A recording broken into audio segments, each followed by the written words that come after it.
Si bien el psicoanálisis, si bien el psicoanálisis es uno en su definición, constatamos que sus aplicaciones son múltiples, ¿m?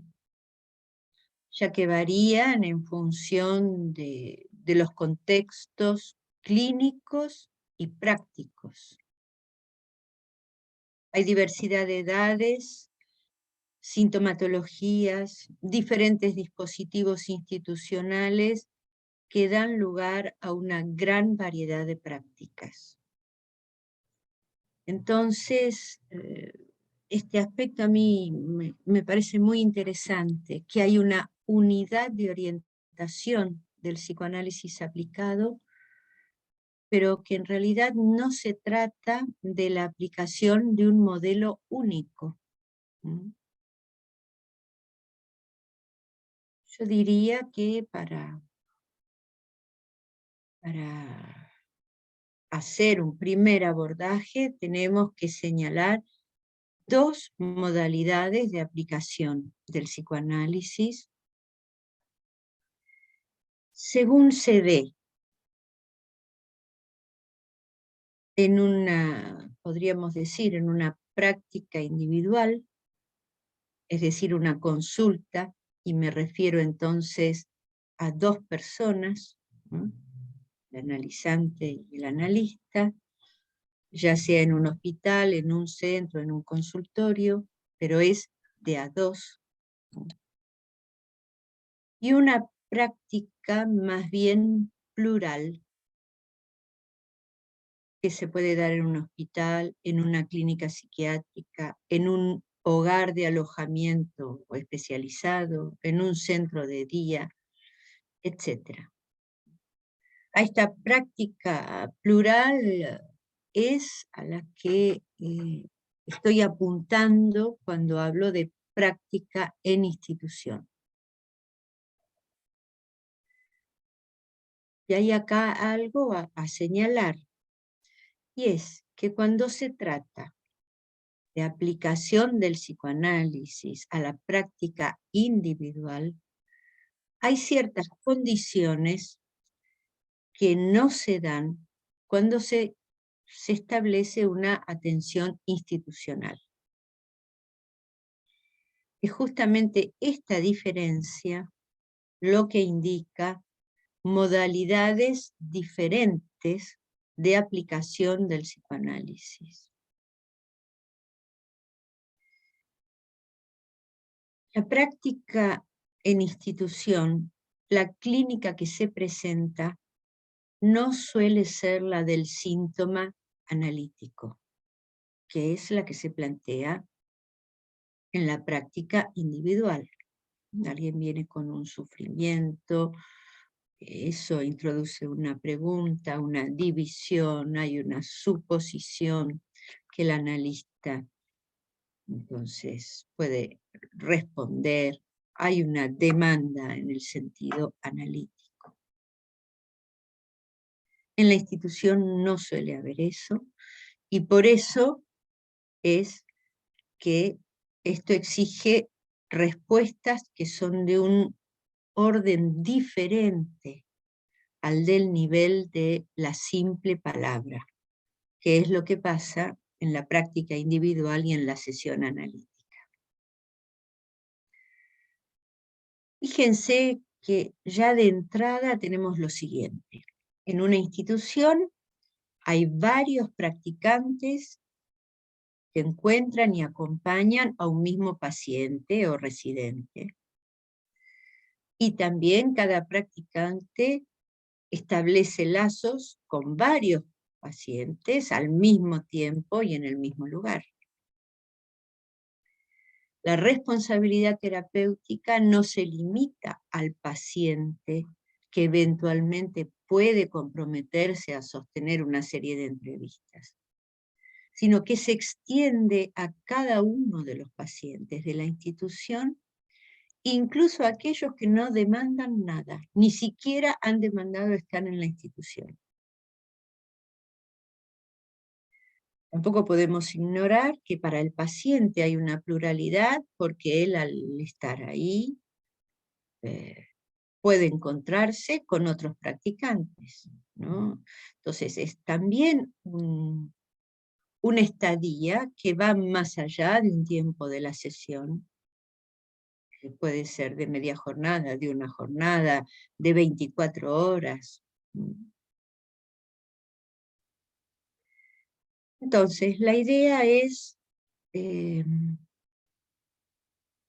tomar las condiciones de posibilidad de ejercer una práctica plural orientada por el psicoanálisis, y yo voy a traer particularmente la llamada práctica entre varios, que incluye analistas o no, pero que están orientados en sus intervenciones por el psicoanálisis y la clínica del parlante. Ahora bien, yo me estoy orientando en aquellos analistas que han desarrollado, voy a hablar sobre todo de Antonio Di Ciaccia, que es quien inventó esta modalidad, y lo que aparece entonces es que la práctica en institución, aunque no se preste a la práctica de la sesión analítica, no impide que el psicoanálisis nos indique que tenemos que tener en cuenta la incidencia de un real, y entonces calcular, deducir las modalidades de respuesta que son adecuadas. Porque todo lo que pasa en la institución, incluso eso que podría ser lo médico o lo social, está en el campo del lenguaje y no es exterior ni ajeno al goce y a lo real. Tengamos en cuenta que cuando el estado clínico de la psicosis puede permitir la transferencia sobre un analista, no es necesario, ni siquiera aconsejable, que el sujeto esté instalado en una institución o inserto en una red de ayuda, es decir, en esta práctica plural. Muy a menudo el sujeto se las arregla para crear alrededor de él una red de intervinientes, el analista, el psiquiatra, el médico, el trabajador social, que equivale a la creación, podríamos decir, de una institución invisible. Por el otro lado, constatamos que en jornadas clínicas, en lecturas, vemos que hay muchos casos de psicosis que sostienen un tratamiento individual. La institución, entonces, una modalidad colectiva de atención y acompañamiento, se hace necesaria cuando la clínica está más próxima al pasaje al acto, a la desconexión de todo lazo social, o los sujetos se encuentran excluidos, marginales. Entonces, no estamos hablando del mismo tipo de estado clínico, y por eso no es el mismo tipo de práctica que responde a cada caso. Aprovecho acá para citar a Alfredo Zenoni, más allá de que todo lo que estoy diciendo está inspirado en lo que él ha dicho y recopilado un poco en su libro. Y quiero citar acá algo que me parece interesante, que él dice: los analistas han comenzado a captar que su deber no es solamente escuchar encerrados en su reserva, sino saber transmitir en lo que concierne a la condición humana eso que de la particularidad de un sujeto, del caso por caso, puede ser útil para un mayor número. Aquí parafraseando a lo que dice Lacan a propósito de la salida del discurso capitalista, que no constituirá ningún progreso si es solo para algunos. Entonces hay acá una idea de transmitir lo que el psicoanálisis enseña de la condición humana, hacer uso de eso. Y en realidad hubo un tiempo en donde se pensaba que el analista se tenía que manifestar principalmente en el campo de la cultura. Actualmente creemos que los analistas tenemos que intervenir también en puntos más precisos de nuestra sociedad, y en particular en las redes de ayuda, en las prácticas institucionales y sociales, en la política de la salud mental, a fin de que el respeto de los derechos del hombre no esté separado de la dimensión del sujeto de la clínica. En un momento en que el discurso de la ciencia está en tren de fagocitarse toda la práctica psiquiátrica. Y yo les comento que hay muchas instancias, aprovecho para decirlo, dentro del campo freudiano, como la acción lacaniana, como los observatorios de la FAPOL, como SADIG también, que es un espacio en donde analistas y no analistas participan sobre la política, que intentan llevar esto adelante. No me voy a extender, pero realmente hay cosas muy interesantes que hacen y que ustedes pueden tener la posibilidad de buscar, de googlear. Pero vayamos a lo nuestro, porque entonces no se trata de comparar la práctica en institución a la consulta psicoanalítica para decir que la primera no puede llenar la función de la segunda, o que solo es compatible si se convierte la institución en una sala de espera del consultorio de un psicoanalista. En realidad se trata de reconocer la diferencia entre dos aplicaciones posibles del psicoanálisis. La clínica puede permitir o motivar la entrada en la cura psicoanalítica, pero para eso tienen que darse condiciones precisas que Lacan desarrolló en el matema que llamó el discurso del analista.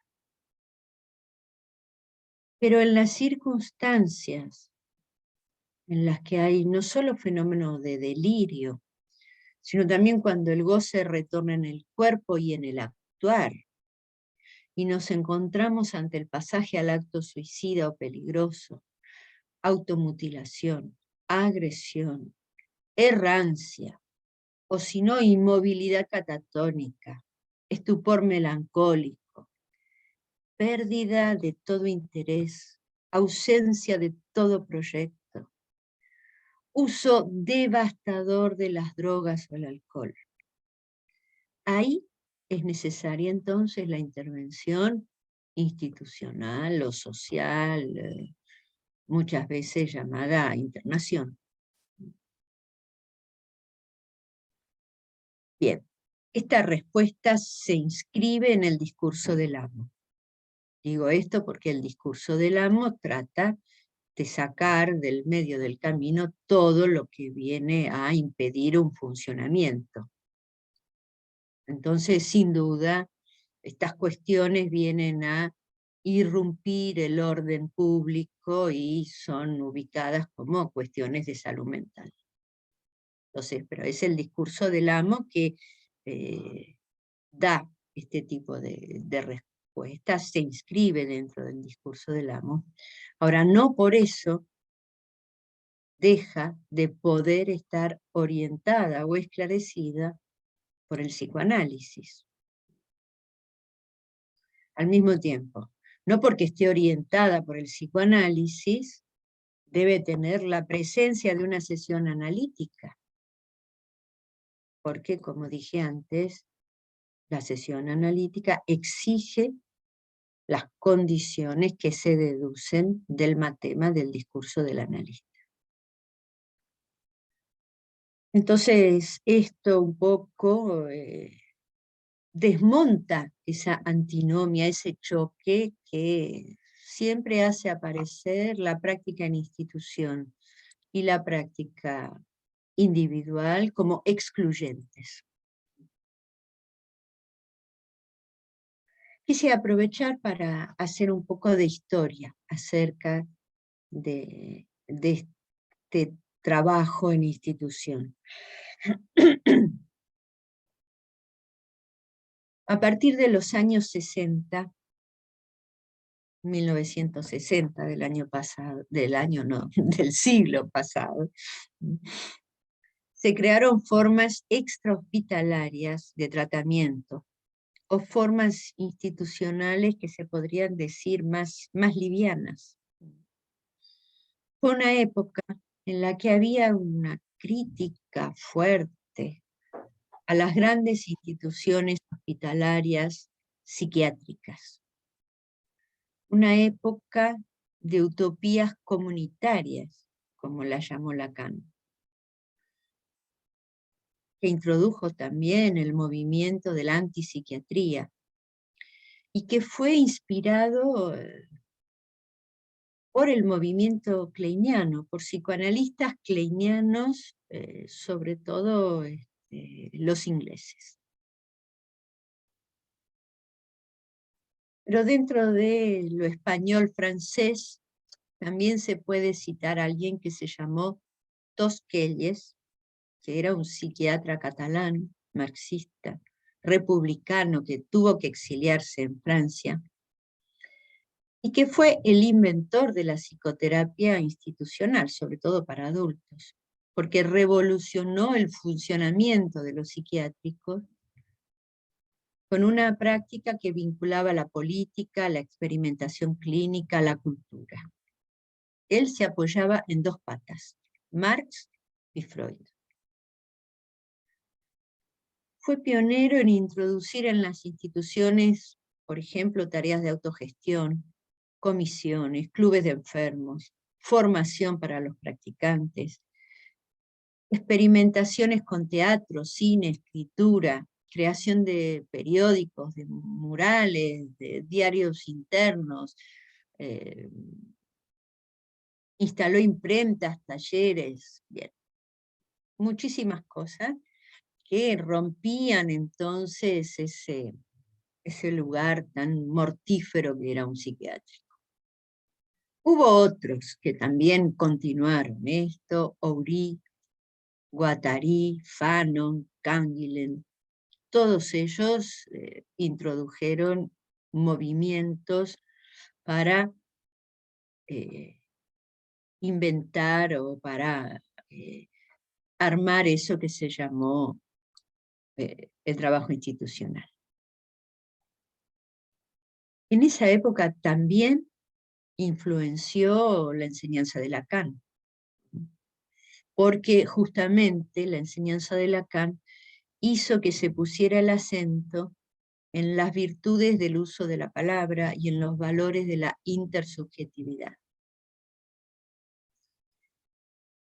Recordemos además que en Francia, a partir de estos años 60-70, son los psiquiatras infantiles y los psicólogos formados en psicoanálisis los que comienzan a preocuparse por la suerte de los niños autistas, que hasta el momento estaban internados en el hospital psiquiátrico o en instituciones cerradas, en donde preponderaba sobre todo la dimensión deficitaria, discapacitados. Ellos tomaron también mucho apoyo en estos psicoanalistas anglosajones como Frances Tostin, Margaret Mahler, Donald Mercer. También la institución de Maud Manoni, que se llamó la Escuela Experimental de Bonneuil.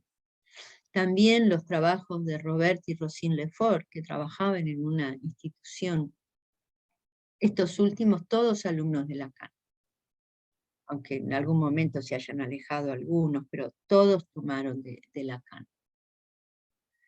El conjunto de estos trabajos le dio a los practicantes, psiquiatras, psicólogos, enfermeras, psicopedagogos, psicomotricistas, la idea de un tratamiento posible y la posibilidad de aprendizajes que tuvieran en cuenta la modalidad del sujeto. Se crearon hospitales de día con esta perspectiva, teniendo justamente en cuenta la particularidad del sujeto. La situación familiar formó parte también de esta particularidad, porque los padres eran recibidos, escuchados, los niños, los adolescentes también recibidos en pequeños grupos, invitados a talleres donde podían seguir sus intereses. También se trabajaba en los momentos de la comida, del juego y del estudio para aquellos que podían estudiar. Experimentaban nuevas relaciones con los objetos y con las demandas que estructuraban el mundo de todos los niños, pero de la que justamente los niños con dificultades se defendían. Se defendían quiere decir que tomaban una gran distancia.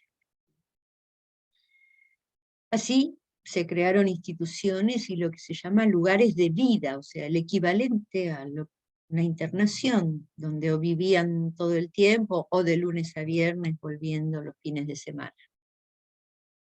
Y que estaban influenciados por este ambiente ideológico. Había realmente diferencias entre ellos, pero todos trataron de hacer experiencias alternativas a partir de una concepción común de la locura que contrariaba la idea imperante, que era que la locura se reducía a un fenómeno regresivo con respecto a un estado normal. Aparte, consideraban que había una función terapéutica de la vida en grupo. La idea era utilizar con fines curativos las interacciones y los conflictos que se dan en la institución. De esta forma, entonces, se daba asistencia para que el sujeto pudiera reconocer su problema, más allá de la defensa que constituía su denegación o el refugio que encontraba en el rol de enfermo que la sociedad le imponía. Estas interacciones que se observaban en la institución, entonces, lo consideraban al mismo tiempo el modo de expresión psicótica, pero también trataban de usarlo como un factor terapéutico. La idea que tenían en ese momento era que fueran reconocidos por el sujeto y enseguida modificado por los operadores en un sentido que los alejara de la psicosis. Bien, esto es un poco un panorama de toda esta época en donde Antonio Di Ciaccia, un psicoanalista italiano que estudiaba en Lovaina y que se analizaba y supervisaba con Lacan, intenta pensar una forma que estuviera acorde a la enseñanza de Lacan. Más tarde él llamó una traducción institucional del psicoanálisis aplicado. Y es, podemos decir, quien creó la llamada práctica entre varios.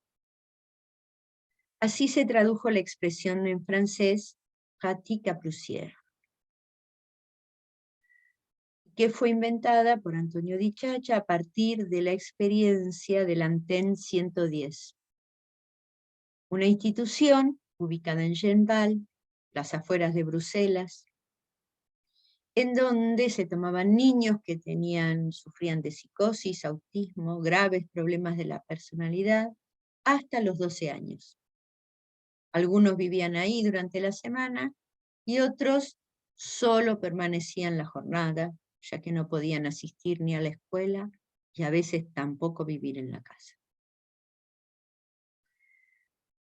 A partir de Antonio Di Ciaccia ha habido desarrollos, muchos desarrollos, de quienes ocuparon la función de director terapéutico luego de él. Virginio Bayo, Bruno de Halleux, actualmente el director es Jean-Luc Gillet.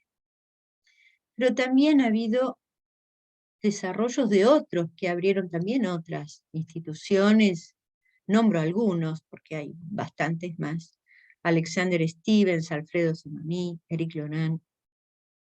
La lista es bastante más larga porque hay muchas instituciones ahora, y el mismo Jacques Alain Miller, que fue quien le puso el nombre a esta forma de trabajar. Él fue el que nombró pratique à plusieurs, es decir, práctica entre varios, como se traduce.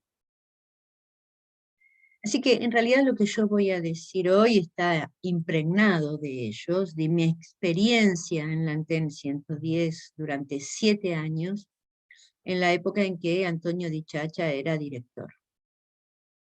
Luego, a mi llegada a la Argentina, monté un centro de día que se llamó Equipo 111, con la intención de ponerse en la serie del 110. Lamentablemente esa experiencia quedó trunca en el 2001, y bueno, hoy estamos intentando abrir nuevamente un pequeño espacio público en el marco de una cooperativa de salud.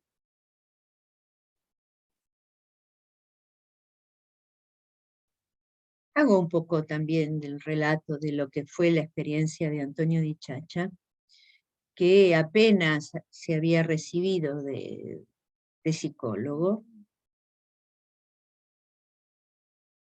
inspirado también por Antonio Di Ciaccia en realidad era un cura que deja los hábitos, termina su carrera de psicología y bueno, hay algo de la dimensión, yo diría, de algunas cuestiones religiosas que hacen también al impulso que él instaló en la religión, en la institución. Algo de la dimensión religiosa que tal vez, como decía Eric Loran en una presentación, se rodeó también de algunos colegas que también habían pasado por esto, y lo llevó a pensar algo que no estuviera fundado en el poder y las jerarquías. Tomó algo de una, yo diría, una horizontalidad en la forma de pensar. Apenas se recibe entonces, es contratado en un gran centro que albergaba niños y jóvenes con problemas, huérfanos, padres presos, etc. Y lo contratan para trabajar, vamos a decir, con los peores, con los más intratables, con los que no encajaban en ningún lado.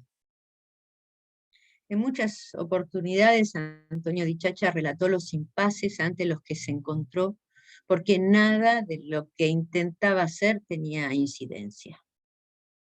Así que finalmente él solicitó crear una pequeña extensión de ese centro, una pequeña sucursal. Eso es lo que quiere decir Antenne. Antenne es una sucursal, para trabajar con este grupo que era pequeño, vamos a decir, en una casita cercana. Fue así que se abrió la Antenne 110. 110 era el número de la dirección de la casa. Y esto fue en el año 1974. Recién 10 años después, durante un control que Virginio Bayo hacía con Miller, fue que a Miller le surgió esta forma de nombrar esto como práctica entre varios, y lo ubicó como la forma de trabajar en la ANTEN 110. Antonio armó esta institución a partir de un objetivo preciso, que no era necesariamente un objetivo terapéutico. Él quería probar o refutar la afirmación de Lacan de que también el niño autista o el niño psicótico están en el lenguaje, aunque no hablen, aunque estén con dificultades en la palabra. Para armar esto, se apoyó en una diferencia que estableció Lacan entre el psicoanálisis como saber sobre la estructura que concierne a cada ser hablante y el psicoanálisis como dispositivo que permite acceder a lo que se llama la experiencia analítica. Lacan separa esto y Antonio Di Ciaccia se apoya en esto. Justamente estamos todos concernidos por el lenguaje, pero para acceder a la experiencia analítica, como decimos, hace falta condiciones precisas, una presentación sintomática, la demanda que implica una pregunta, la posibilidad que el objeto A esté extraído, depositado en el analista, un otro barrado. Bueno, no me voy a extender, ¿eh? Es decir que en realidad Antonio decidió instalar esta práctica analítica sin utilizar la sesión analítica. Él señaló que las razones de elección de recurrir a la práctica entre varios, es decir, no utilizar el dispositivo como tal, sino utilizar las enseñanzas del psicoanálisis para crear un lugar de vida, una atmósfera vivible para estos niños, no tuvieron que ver con problemas institucionales, problemas del equipo, sino que él pensó que él debía partir de la clínica y responder a una exigencia que parte del paciente.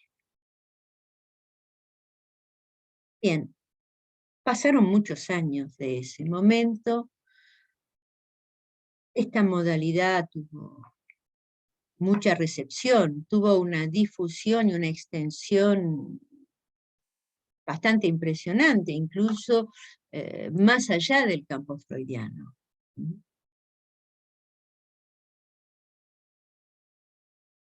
Y en realidad, lo que también me interesa decir, que la originalidad de eso que Antonio Di Ciaccia y Virginio Baio instalaron en lo que se llama práctica entre varios, esa práctica entre varios que inventaron, no es lo que en realidad se lleva a cabo, incluso lo que les decía antes de la terapia institucional, o lo que se hace de diferentes maneras y se lo nombra como colectivo o equipo interdisciplinario, si ustedes quieren, práctica de equipo. Tiene algo de una originalidad que no es fácil, tal vez, de discernir. Y tengo que decir que, habiendo trabajado en institución después del ANTEN 110, y habiendo tratado de instalar la práctica entre varios, he constatado que no es fácil. Hay algo que se escapa en el intento de sostener esta modalidad de trabajo. Tal vez más adelante pueda decir algo más sobre esto. Voy a ir, para abordar lo que podríamos decir los fundamentos de la práctica entre varios, voy a tomar justamente lo que enseña Lacan sobre lo simbólico, sobre el otro, el gran otro simbólico, lugar de la palabra y el lenguaje, como lo describió en algún momento. Y quiero señalar, entonces, dos valencias de lo simbólico y sus consecuencias. Por un lado tenemos la estructura del lenguaje. La estructura del lenguaje es la condición del inconsciente y de donde se deducen todos los lazos humanos. Algo de esto hablamos la vez anterior. Se deducen todos los lazos sociales, incluso aquel que nos lleva a la experiencia analítica propiamente dicha. También podemos decir que esta es una cara del otro simbólico. Es una cara que es entonces un freno, como dice Lacan, una barrera al goce, un tratamiento del goce. La otra cara del gran otro es el goce.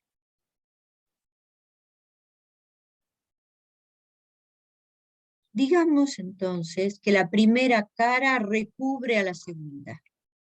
La cara simbólica recubre la cara de goce y hace entonces barrera, hace acotamiento, como dije recién, hace un tratamiento del goce.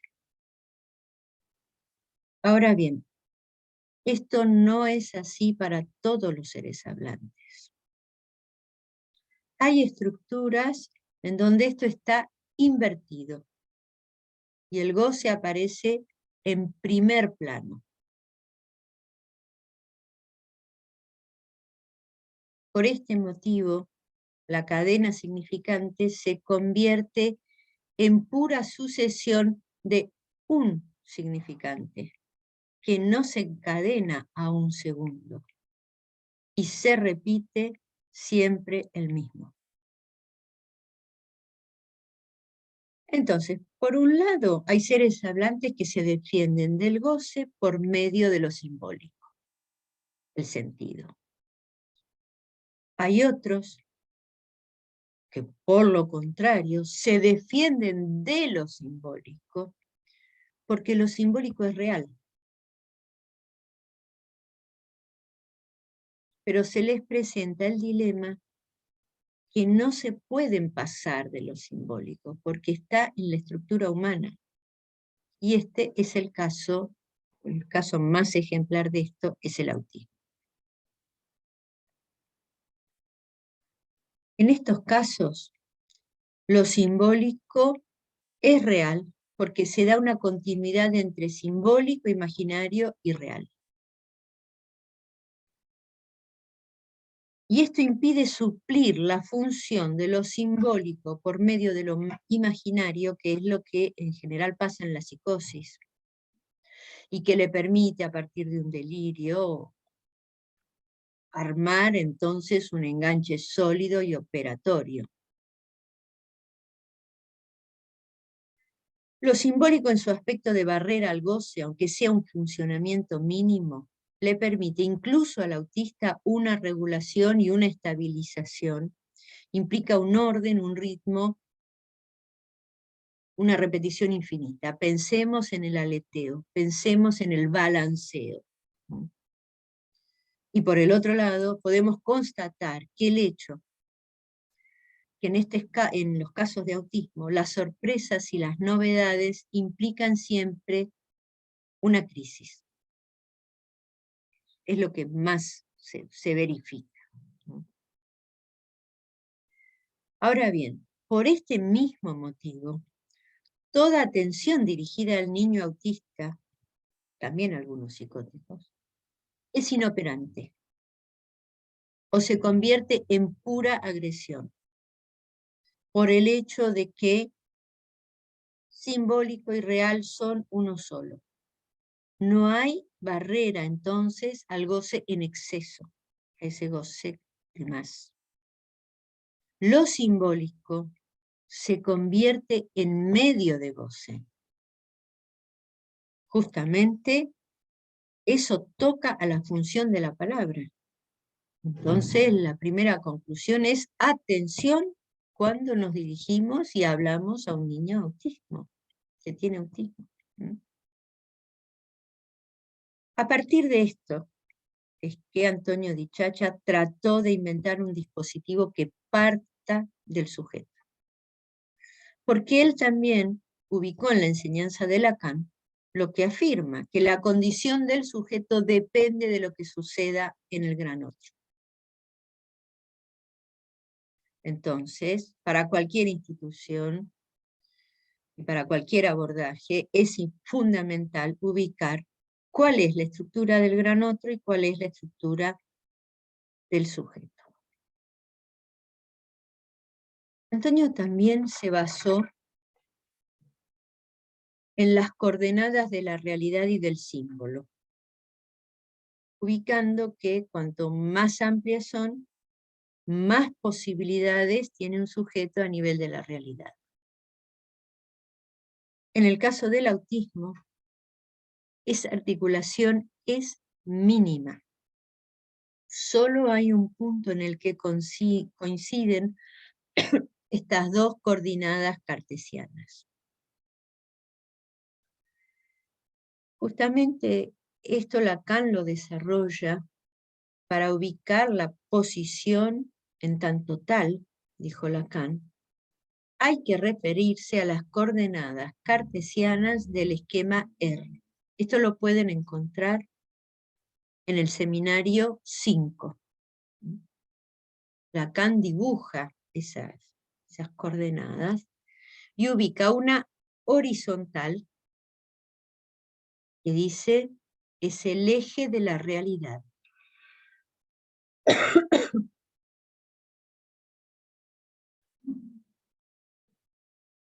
Disculpen un momento.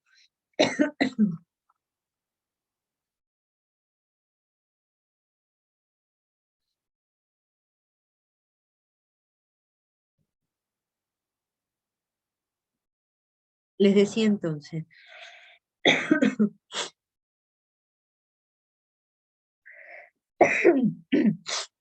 en el seminario 5, Lacan dice, la coordenada que se llama abscisa, que es la horizontal, es el eje de la realidad.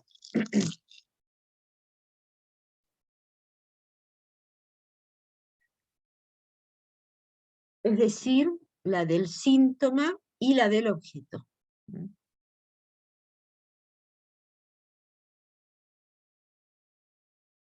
La coordenada vertical es el eje del símbolo, es decir, la relación del sujeto al funcionamiento significante. Por estas dos coordenadas, la horizontal y la vertical, la del síntoma y el objeto, y la de la relación al funcionamiento significante, encontramos el posicionamiento del ser hablante en las dos coordenadas. Una relativa al significante, la otra relativa al objeto. Es como si hubiera una trenza de las dos. El ser hablante tiene estas dos dimensiones. La pregunta entonces fue, ¿cómo ubicar esto y correlacionarlo con respecto al funcionamiento institucional?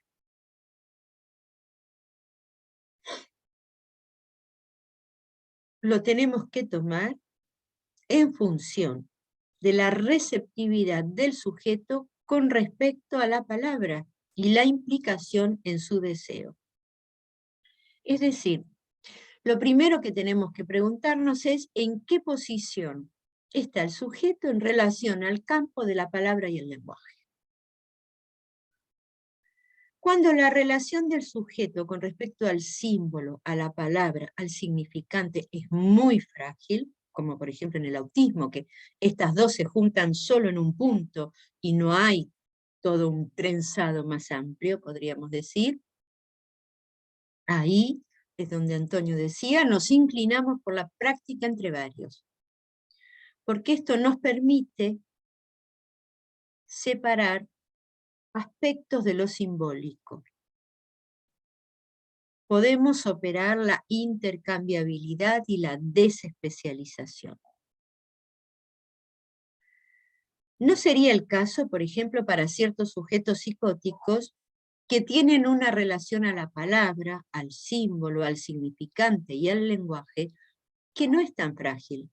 Y entonces les da mayores posibilidades de establecer las diferencias de especialidades en el equipo tratante, como por ejemplo el psiquiatra, el trabajador social, la enfermera, el psicólogo, el psicoanalista, los diferentes talleres, etc. Y esto también permite una pluralización de la transferencia, pero con características diferentes, ya que tienen mayores recursos. Así que en esos casos es necesario mantener el lugar de cada uno y el del psicoanalista que pueda llevar adelante la oferta del tratamiento. Ahí Antonio Di Ciaccia hacía una separación y llamaba a esta práctica de equipo. Y lo que él especificaba como la práctica entre varios es que la especialidad que cada uno tiene, profesional, el título propio, ¿no? La especialidad psicoanalítica, no vale ante el niño autista. Lo único que vale ante un niño autista es la posibilidad del encuentro. Sostener un acto que permita la producción del sujeto, su enunciación. Es más, y esto él lo contaba siempre diciendo, yo pensé esto porque en la institución los chicos no se dirigían a tal psicólogo o al psiquiatra, o se dirigían a la cocinera, se dirigían al portero, justamente a los que no tenían ningún interés de llevar adelante su conocimiento en el abordaje de estos niños. Así que esta sería ya una característica fundamental de la práctica entre varios, la desespecialización y también la intercambiabilidad, es decir, que los lugares quedaran móviles, que no quedaran fijos en relación al sujeto para permitir también un aflojamiento, una movilidad. Entonces, lo único que él privilegiaba y apuntaba era la ocasión de un encuentro. Y no es que el psicoanálisis renuncie a su saber, pero en este caso no corresponde instalar el dispositivo analítico tal como Freud lo inventó. Entonces están los dos postulados de Antonio Di Ciaccia, con la práctica entre varios. Una, verificar que el niño autista y el psicótico están en el lenguaje, tomados por el significante, aunque no haya enunciación. Pero, por eso mismo, todo lo que se produce como manifestación, comportamiento del niño, pensemos una patada, un balanceo, una escupida, un tirarse al piso, todo eso vale como significante. Vale como la palabra que no logra venir a enunciar. Primer postulado. El segundo es armar un lugar deseante. Lo que él instaló, primero tenía que ver con el deseo de cada uno que había querido trabajar en la antena. Esto era para él más importante que cualquier diploma y cualquier especialización o experiencia. Bruno de Haleu, que es uno de los directores terapéuticos posteriores, nos decía que Antonio Di Ciaccia sostenía esto. Hagan un taller a partir de algo que a ustedes les guste. Si a ustedes les gusta, hay más chance de que los niños sean tomados por ese deseo. Dicho de otro modo, decía Bruno, nuestro deseo se forjaba a partir del deseo que era el de Antonio, en la creación de este centro para niños autistas. Un equipo se forjó entonces como deseante, y este deseo estaba sostenido por el suyo. Y es cierto que Antonio Di Chacha nos orientó más a apoyarnos, o yo diría menos apoyarse en la vertiente de la cura o tratamiento, con los elementos de demanda, sujeto, supuesto, saber, interpretación, que en esto que el psicoanálisis entiende y enseña de lo que el lenguaje produce e impacta en el cuerpo del viviente.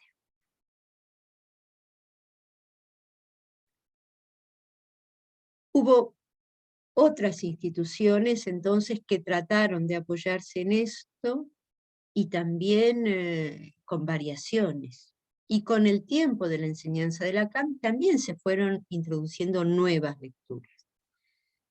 Alfredo Zenoni arma un lugar, un hogar, que es un lugar de post-crisis adulta. Es decir, aquellos que salen de una internación psiquiátrica no pueden ir todavía a vivir a su casa y necesitan un lugar intermedio.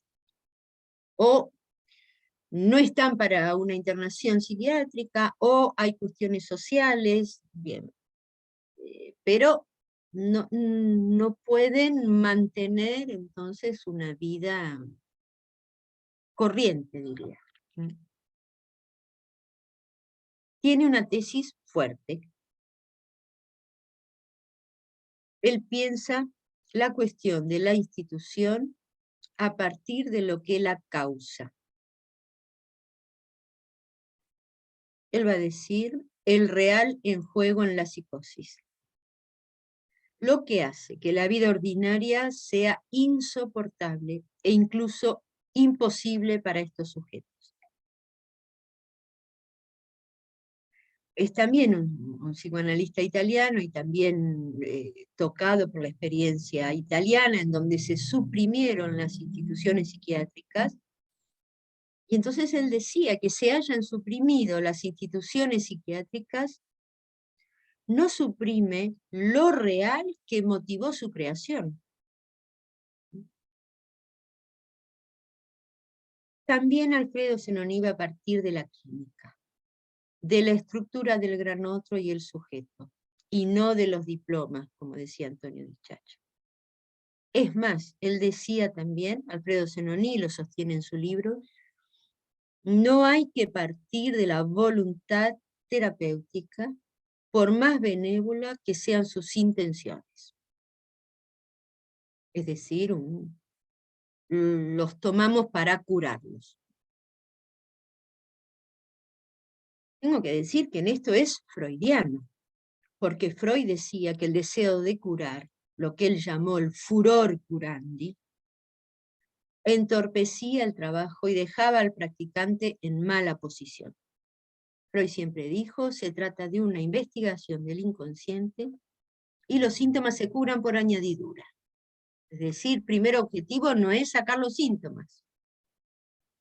Por el otro lado, Miller dice algo parecido. Miller dice, cuando queremos arreglarle la vida al paciente, eso indica que hay algo que no anda en nosotros. O sea que también hay algo de nuestra posición que ahí no es justo. Yo quiero señalar al mismo tiempo que esto es muy difícil de sostener cuando se trata de instituciones que tratan de responder a los síntomas sociales, a las necesidades y penurias sociales, y que necesariamente están comandados por la política del amo, tratando de responder a una demanda de sujetos muy marginales, muy caídos o en mucha dificultad. Pero bien,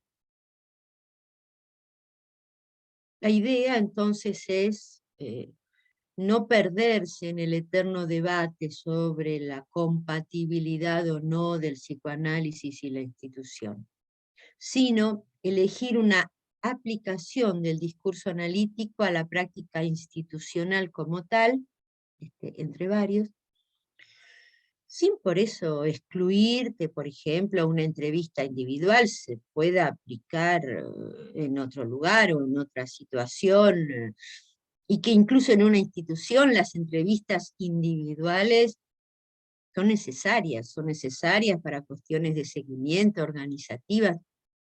Eso no quiere decir que sea una sesión analítica. Tampoco quiere decir que no hay dirección de la cura. Hay una estrategia que dirige la cura de cada uno.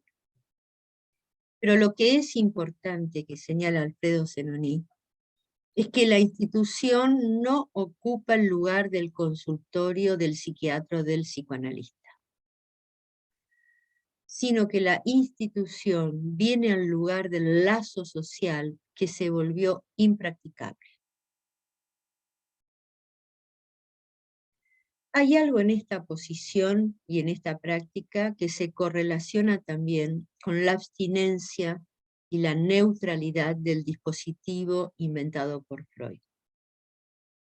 Es este vacío de saber que concierne al sujeto.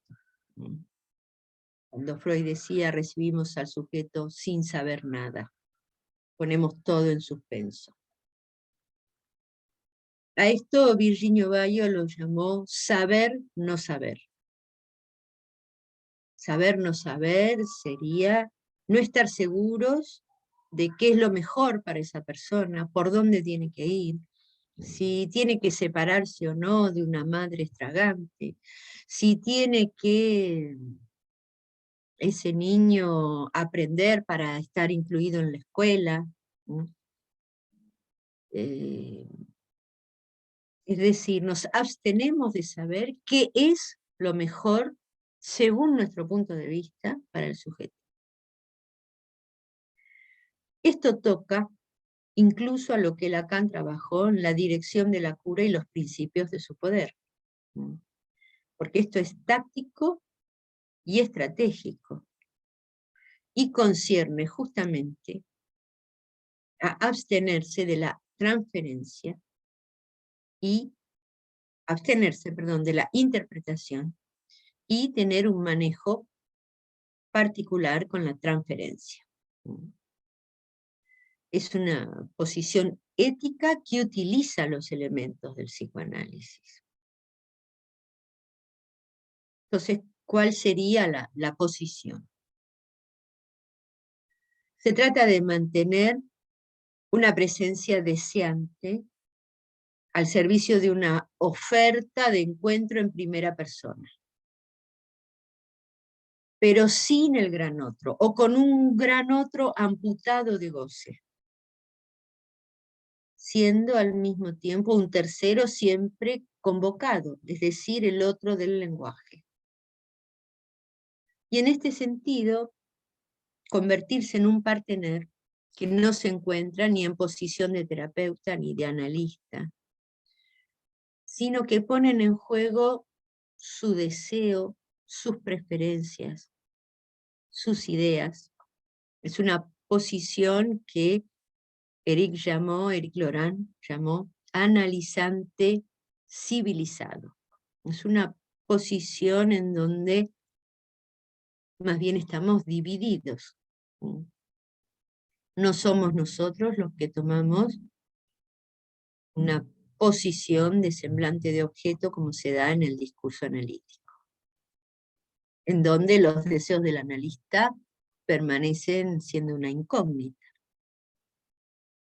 Los deseos del sujeto, o sea, no hay sujeto en el discurso. El analista no ocupa el lugar del sujeto, sino el lugar del objeto. Bueno, esto sería para desplegar mucho más, pero no lo voy a hacer esta noche. Quería dar una vuelta por 3 puntos de anclaje que han propuesto en la estructura del trabajo en la institución, pensada desde el psicoanálisis. Uno sería la reunión de equipo, el otro un responsable terapéutico y una referencia teórica que es la orientación. Estos serían 3 pilares. La reunión de equipo es fundamental porque en realidad no se trata de que cada uno diga lo que siente o lo que le pasa, sino de poder extraer el saber de lo que nos enseña el paciente, el niño, ¿sí? Y permitir entonces la elaboración de ese saber para calcular mejor nuestra intervención. Antonio Di Chacha siempre decía, después de la reunión, cada uno tendría que estar más apto para responder al sujeto. El responsable terapéutico tiene un lugar particular, porque sería el garante de que haya un funcionamiento freudiano. Esto es, que hay que preservar el agujero central que le permita a cada uno destituirse por su compañero, por otros varios, ¿sí? Al mismo tiempo que esa destitución no implica desresponsabilizarse. Sería destituirse y mantenerse responsable. Y la orientación, sin duda, es la orientación de Freud, Lacan, Miller y otros, hay que decir y otros. Pero fundamentalmente sería la referencia al psicoanálisis como un saber expuesto, es decir, un saber, como dijimos antes, de la estructura del lenguaje, de los lazos humanos, ¿eh? Porque justamente en la psicosis y el autismo no se trata del sujeto supuesto saber, eso no es viable.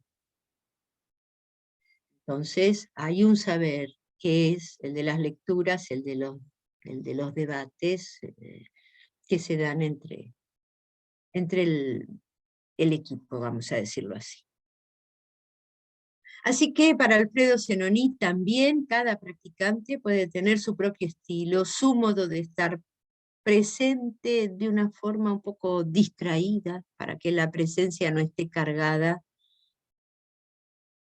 de goce, de los elementos pulsionales que siempre vienen con nosotros, como la mirada, la voz, la demanda. ¿Sí? O atentamente, también puede haber una forma atenta. O también con humor o con seriedad. Digamos, cada uno aporta su forma, ¿sí? Y al mismo tiempo que cada uno también puede tener responsabilidades específicas, digamos. En una institución algunos dan medicamentos, en otros se ocupan a lo mejor de determinadas cuestiones. El asunto es cómo la institución puede presentificar una figura del gran otro que no lleve al sujeto a una ruptura, a un pasaje al acto. Obviamente, esto requiere una formación del equipo. Es una respuesta entre varios que en realidad está comandada por una formación, para, para poder lograr una atmósfera, que es la definición que uno podría hacer de gran otro, la atmósfera que rodea al sujeto, una atmósfera que hagan más vivible los elementos que se presentan para cada sujeto. Y de alguna forma es cada uno su estilo, pero una misma orientación. La orientación es decir no al goce del otro. Y esto, bueno, sería para ampliar un poco más, pero esto no implica que no hay que suprimir todas las reglas o hay que prohibir todo. Es más vale cómo tratar de armar, presentificar un otro regulado Por eso la destitución del otro en parte me limita. Eso trae problemas, no es fácil soportar que el otro me limite en pos de que haya un otro regulado. No mucha gente tolera eso. Voy a dar un pequeño ejemplo de cómo se daría esto. Alfredo Zenoni trae una pequeña viñeta de un paciente que se llama Dimitri y que él mismo de alguna forma sugiere o da la idea de cómo ayudarlo a frenar el goce del otro. Es alguien que todos se quejan porque el tipo se pasea desnudo por la institución. Y cuando en una reunión comunitaria se le pide que explique qué es lo que pasa, él dice que son las enfermeras que quieren verlo desnudo. Sin duda es una respuesta delirante. Entonces se elabora entre todos una suerte de norma en donde lo que se dice es: en este lugar nadie tiene el derecho de obligarte a pasear desnudo. Podés llevar puesto un calzoncillo que te queda mucho más lindo. Esto que se arma entre varios y que en realidad limita ese empuje que él sentía como que es el otro el que le pide desnudarse, entonces no es que se lo reta a él, o se lo reta, o se pone la barra sobre él, se pone la barra sobre ese otro que exige su goce. Es lo que Alfredo Zenoni llamó el tratamiento del gran otro. Es decir, la atmósfera que rodea al sujeto. Y que si se frena eso que el sujeto siente, que es el otro que le pide estar desnudo, eso lo alivia y le permitirá construir entonces un arreglo que no tenga que estar defendiéndose todo el tiempo. Entonces hay sin duda una regulación de esa vida en común en la institución, porque muchas veces ese goce del otro empuja a pasajes al acto que son mucho más violentos que pasearse desnudo, ¿no? Que pueden llegar a la agresión, el robo, la injuria, romper todo, sin que olvidemos el alcohol, la droga, ¿no? Entonces, estas cuestiones las tenemos que pensar dentro de este marco de cómo introducir ciertas normas que limiten el goce y no lleven al sujeto a defenderse de esta forma.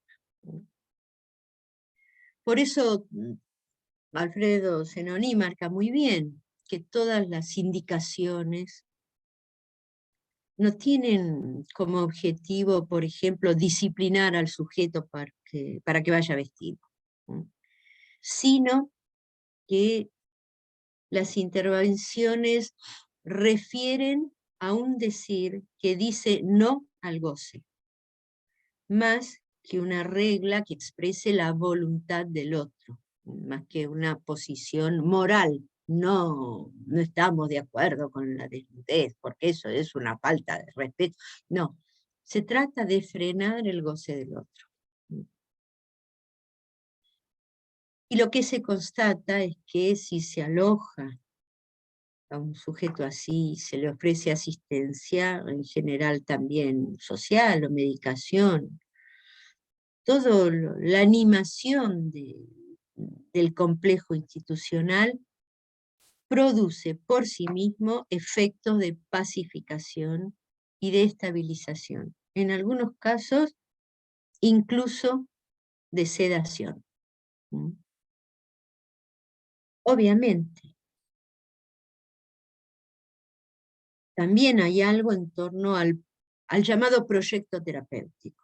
En general, en muchas instituciones, así como se pide una grilla de profesionales a cumplir. También en muchos lugares se propone un proyecto terapéutico con objetivos, logrará primero esto, después logrará ser más ordenado en las actividades de vida diaria. Bueno, hay toda una serie de pasos, a veces, que son un proyecto terapéutico común a todos, que son objetivos a lograr. En vez de instalar algo así, se le pregunta cuando ingresa cuál sería su proyecto. Ahí también podemos constatar la estructura del sujeto y del gran otro. Nos encontramos con variaciones de proyectos, como con las dificultades para que el sujeto realice su proyecto, que tienen que ver con su historia y con la construcción interpretativa que él ha construido. Por ejemplo, momentos en que en la institución misma el lazo le es insoportable, o que al contrario, algunos otros lo aspiren, ¿no? O lo que tiene que ver, por ejemplo, con el rechazo de los padres y que a recibirlo y que de todas formas él quiere ir. O en otro caso el pánico ante la idea de vivir solo. O el proyecto de ir a buscar sin duda a la mujer que lo dejó y no quiere escuchar más hablar de él. O el proyecto de irse de viaje, o la idea de retomar estudios que dejó y de hacer una carrera política para convertirse en presidente, o querer y recuperar a sus hijos que se los dejaron en una institución, o hacerle un juicio a su propio padre. Bien, estos proyectos los escuchamos, como también se escucha la ausencia de toda perspectiva y de todo interés. También está absolutamente lo opuesto. Vemos entonces que también acá para cada uno es diferente y que hay una diversidad de recorridos, ¿sí? Y que no hay técnicas psicoterapéuticas para todos. Tomar esta posición no quiere decir que en la institución no hay ninguna actividad, sino que las actividades de la institución cambian su sentido. Más allá de los talleres, los trabajos y las actividades, el verdadero trabajo posible de un sujeto recae sobre los puntos que son justamente su impas.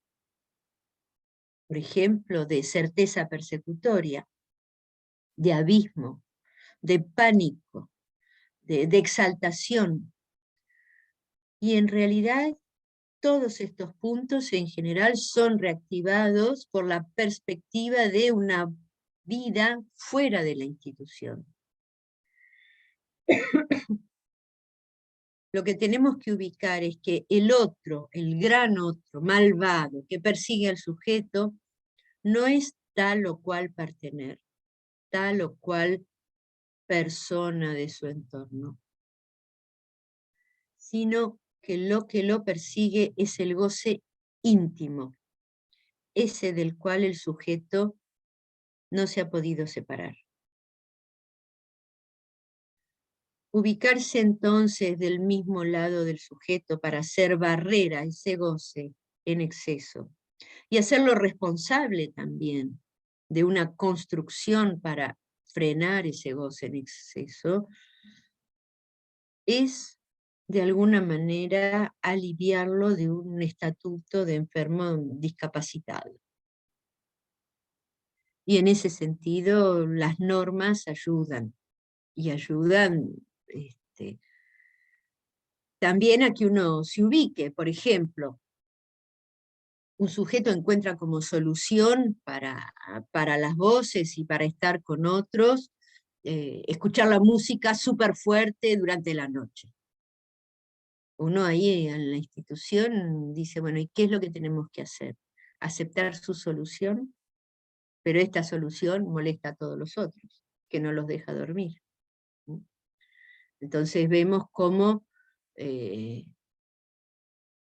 hacemos jugar también la norma que es necesario el respeto por el descanso de los otros. Tal vez podrá usar auriculares. Así que ahí también hay que inventar formulaciones, modalidades de aplicación, sin dejar de lado la invención del sujeto, pero una invención que al mismo tiempo no enloquezca a los otros. Bien. Ustedes ven que tanto con niños como adultos se trata de un consentimiento a otro tratamiento de goce, que no sea el que lo expone, en el caso de los adultos, a hospitalizaciones forzadas, el auxilio de la droga o la bebida, o en los niños la exclusión de los aprendizajes y del lazo.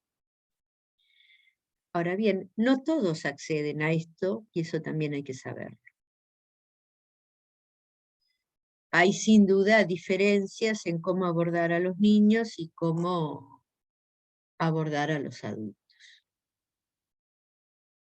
Lo que es importante es que en este tipo de orientación, cada interviniente comparte la responsabilidad de una misma política terapéutica, ya que su presencia y sus iniciativas no son sin repercusión en el conjunto de la práctica del equipo, como también la presencia y la iniciativa de otros lo afectan a él en su práctica.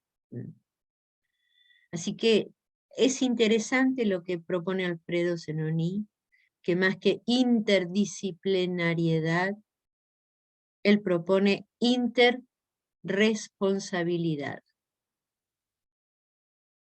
Porque finalmente la práctica entre varios no deja de lado una responsabilidad final de la dirección del tratamiento, en donde hay que tomar decisiones, aunque no se esté solo, porque se conversa, pero eso no anula un responsable terapéutico a modo de +1 de un cártel, en donde sostenga la dirección de las estrategias.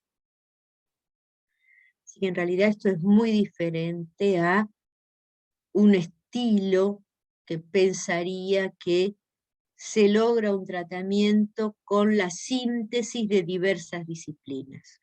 Ustedes ven que es otro enfoque que a veces no es tan fácil de captar. Bueno, estamos casi en el final. Yo había traído una pequeña viñeta de una nena de 4 años, pero no sé cómo estamos con el tiempo y el cansancio. Y las preguntas, a lo mejor, o la conversación. Si es que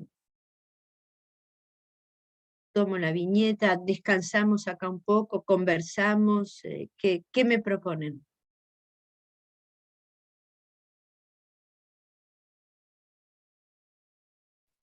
Hola.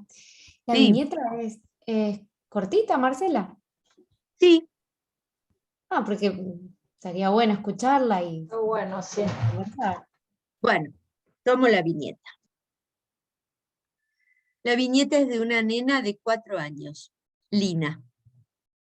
No habla, solo enuncia sonidos guturales. Uk, uk, uk. Come con las manos. Apenas presta atención a los adultos que se encuentran en la institución. Mira de reojo y con miedo a los otros niños. Se cae todo el tiempo. Se lastima, se masturba casi constantemente. No controla esfínteres. Deambula mojada de pis y caca como si eso no le molestara. No se deja tocar, ni vestir, ni peinar. Intentar cambiarle la ropa es como si se le arrancara la piel. Tratar de hablar para calmarla o retarla no tiene efecto, no puede escuchar. El horror y la angustia aparecen en su cara.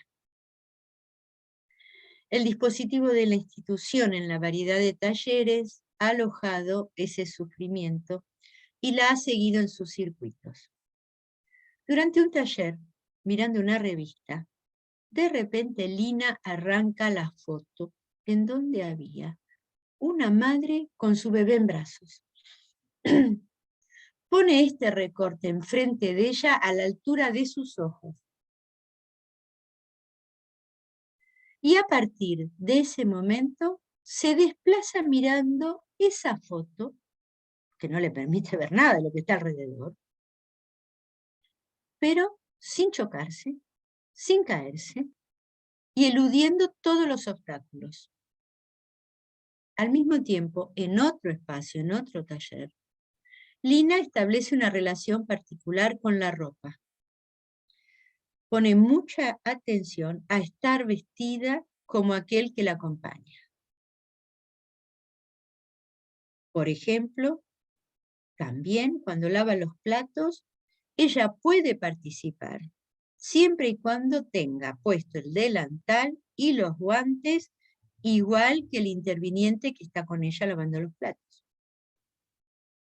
En otro taller, gimnasia, ubica a una residente, alguien que estaba haciendo una pasantía, en forma paralela a ella y la invita a hacer la misma gimnasia.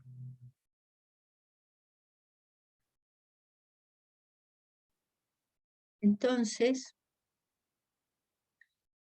lo que vemos es que Lina instala un doble como suplencia de la identificación imaginaria que no hay. Arma cadenas heterogéneas, hechas de cosas discontinuas, organizadas como un circuito, como una topología de borde que queda articulada a su cuerpo. Este trabajo tuvo efectos después de un tiempo, porque ella empezó a relacionarse con los otros, jugar a que la corrieran, reír a carcajadas, ayudar en la casa para acomodar, mirar a su semejante a los ojos y sonreír, acariciar afectuosamente a un compañero, amén de una pacificación de las crisis, control de síntesis, posibilidad de dormir plácidamente y un uso de las manos que antes no era posible.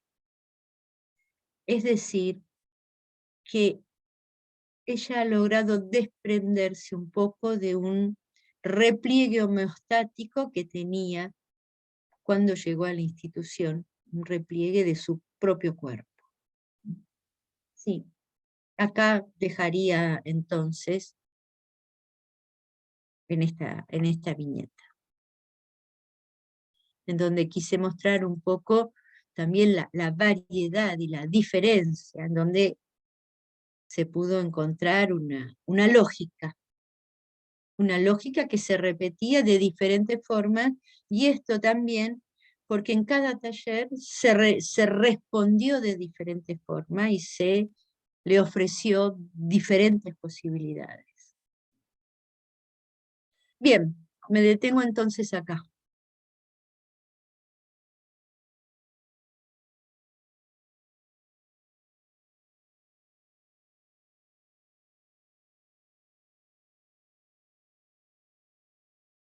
Si alguien quiere hacer un comentario o una pregunta, directamente se puede desmutear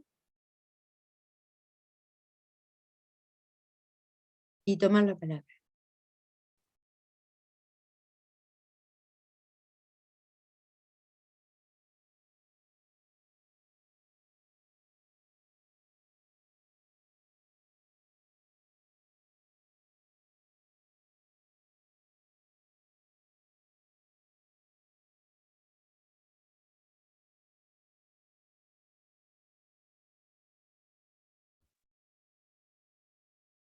Buenas ¿Ha sido noches. complicado, denso?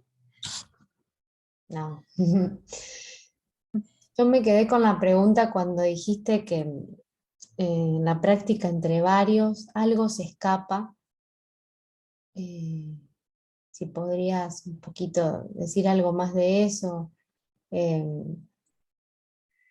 ante la dificultad que hay a veces de que se dé la práctica entre varios, digo.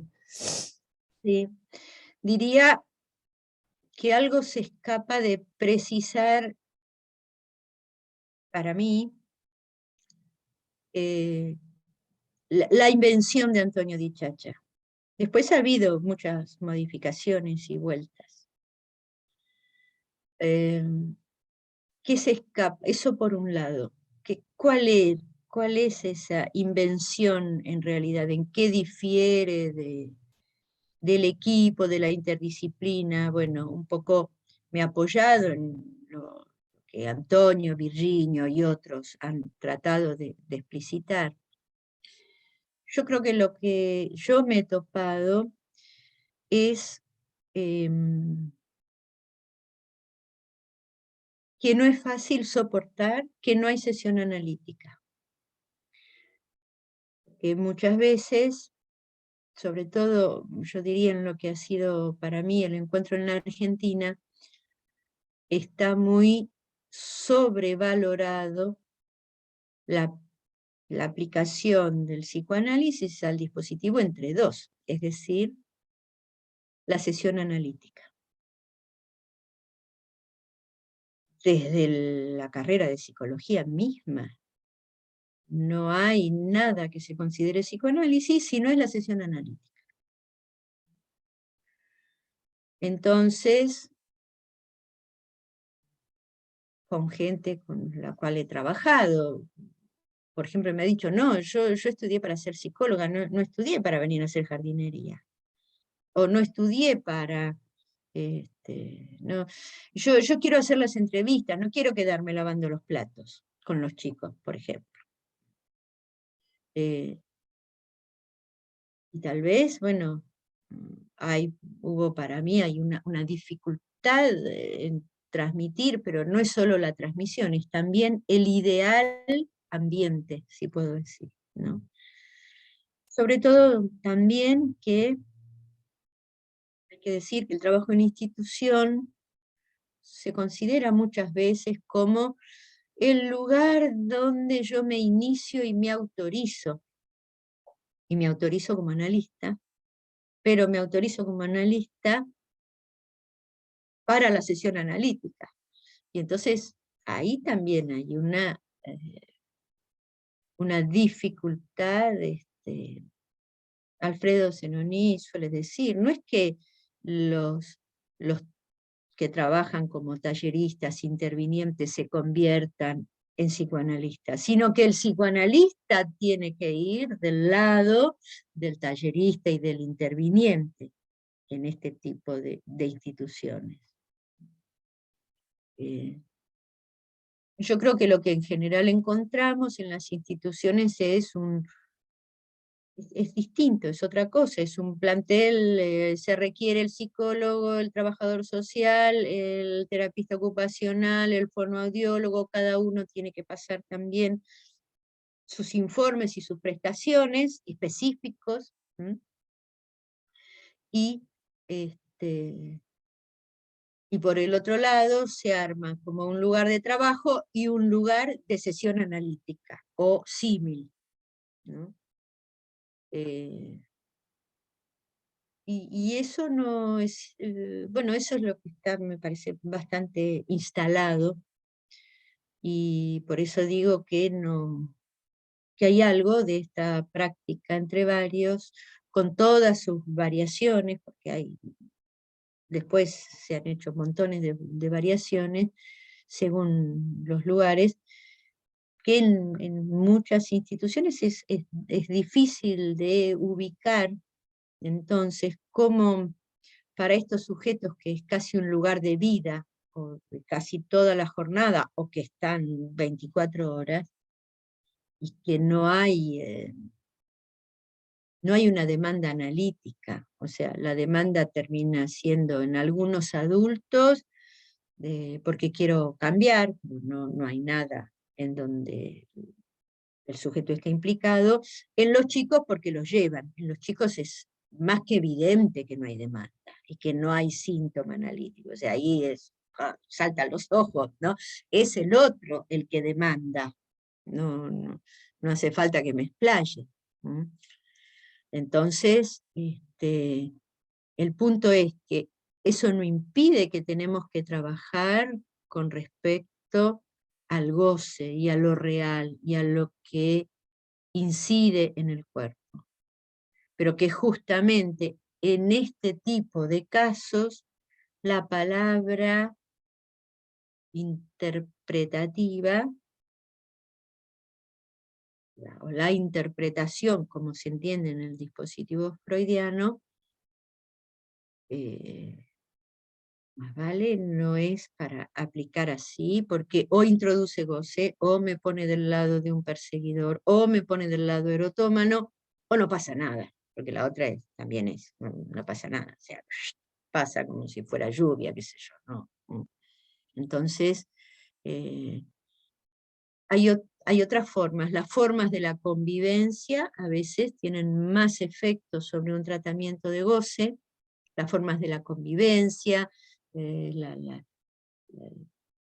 la distribución de las actividades del día para chicos y para adultos, la posición de encarnar un otro regulado.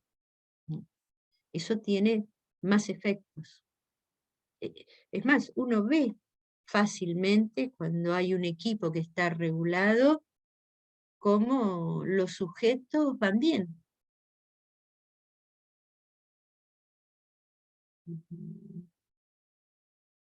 Eh, Antonio Di Chacha contaba algo que siempre me hizo pensar. Él decía, en los psiquiátricos, ¿qué es lo que regula al equipo tratante? Él decía, hay algo que cuando los enfermeros y los médicos, eh, el equipo como tal, tienen problemas internos, se pelean. Siempre las enfermeras se pelean con el psiquiatra y con el que estuvo de guardia y con el administrador y se la pasan hablando de eso que no anduvo bien. Eso los distrae de los pacientes y los pacientes van mejor. Y aparte de eso, introduce como una barra en el equipo. No son un equipo,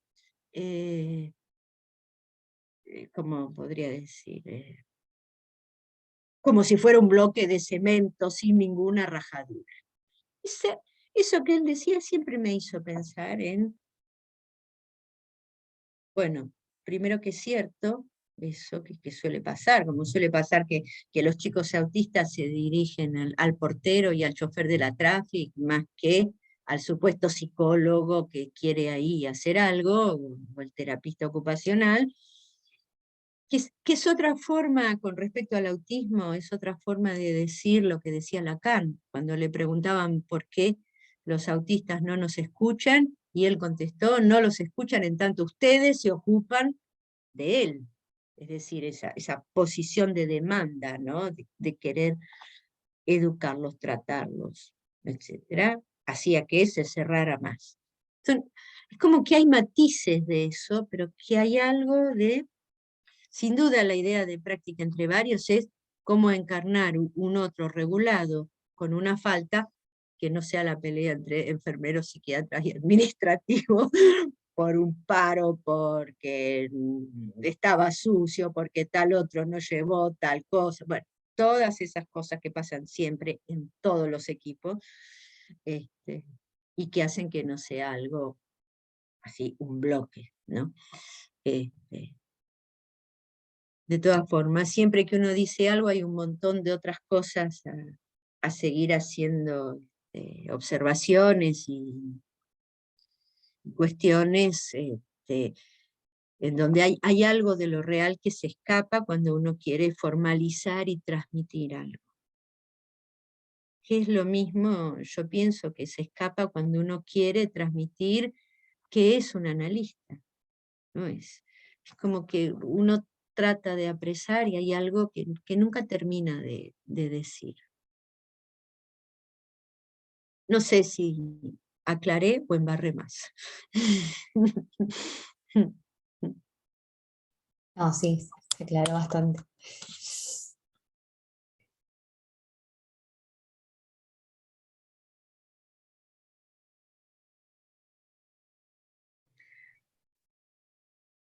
Bueno, les comenté que como cierre vamos a tener una conversación con Alfredo Zenoní, así que tal vez sea la ocasión para algunos de plantearle alguna pregunta o comentar, o su opinión también, ¿no es cierto?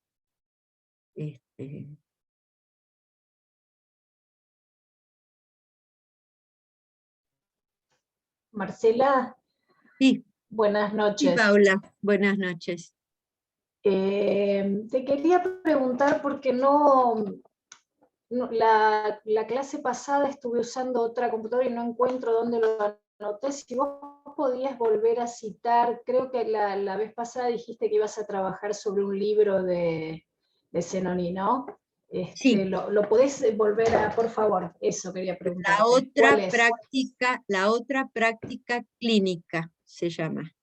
Muchas La otra gracias, práctica Marcela. clínica, psicoanálisis e institución. Está editado por Grama. Muchas gracias. Y está también en digital, como libro digital.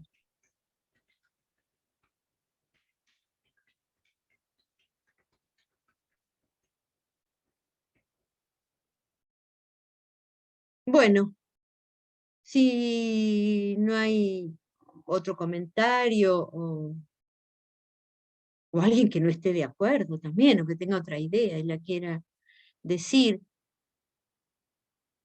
Si no hay nada más por ahora,